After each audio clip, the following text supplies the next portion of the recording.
Good afternoon, everyone. My name is Aaron Garner. I am the Meat and Seafood Director here at Carfagna's Market of Gemini.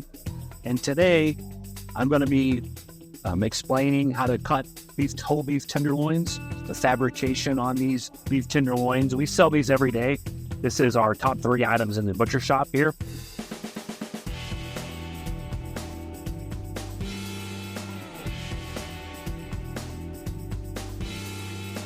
So with one of them, I am going to trim it and process it and tie it into a roast for that special occasion, or, Christmas time. It's a great thing, or any time during the year, really, it's a great idea. The first one here, this is $100.60. This is our whole beef tenderloin. I'm going to trim this up and fabricate this and cut it into, tie it for a roast. So the idea behind cutting a beef tenderloin is to leave as much red on the item as you can. Now the silver skin, as we will go through this trimming process, is what needs to come off. There's ways and method of doing this. So as you can see here, here's the silver skin. That needs to come off. That's very chewy.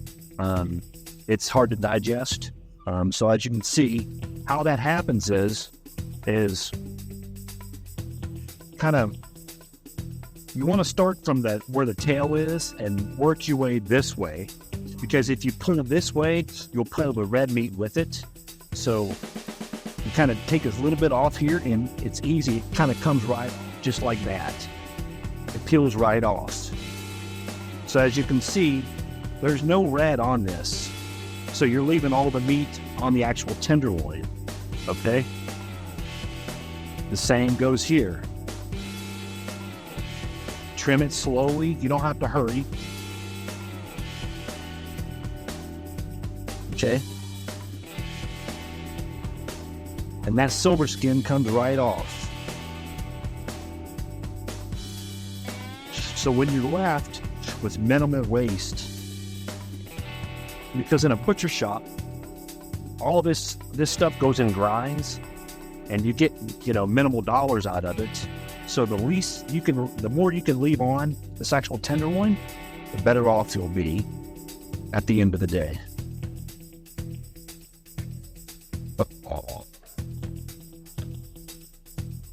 So as you can see, now what we have here left on this tenderloin is called the chain. Okay. Every tenderloin has this chain on it, and this is tough and chewy as well. So what you want to do is trim that out. It's like a rubber band. Don't taste too good.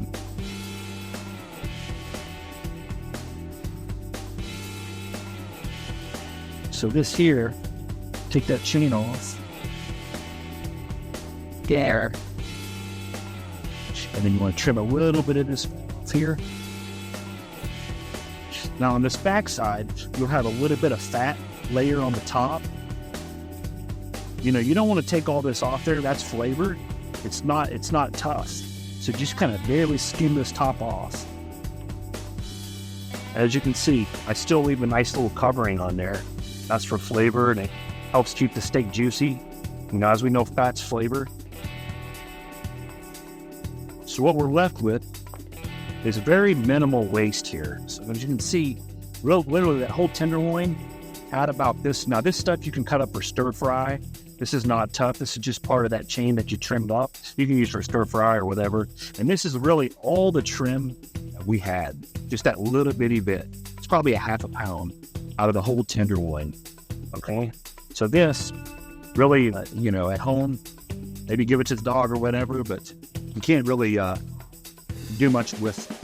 So what I'm going to do here is take this and tie it into a roast. So the idea behind tying it into a roast is you want the whole thing to kind of be even, because if this tail is obviously going to cook a lot quicker than this bigger piece.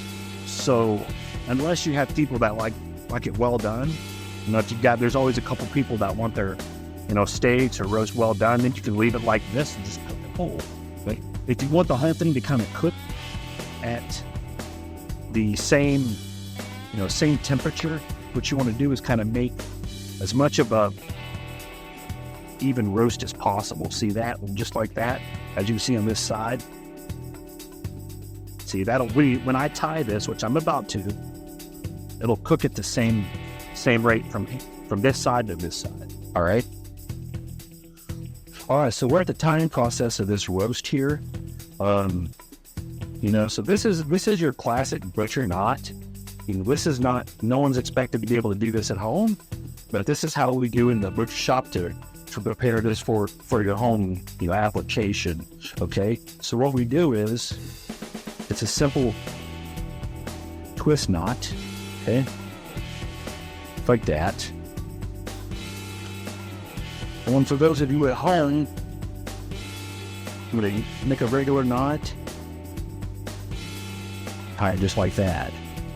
Okay?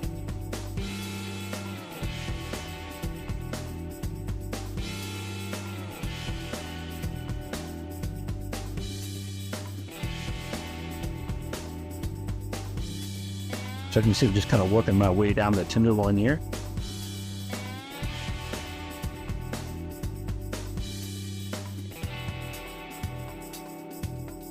Like I said, the idea behind tying a tenderloin roast is not for the sake of just looks.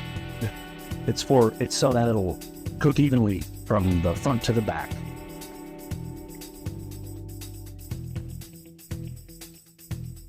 Let's get rid of the strain here.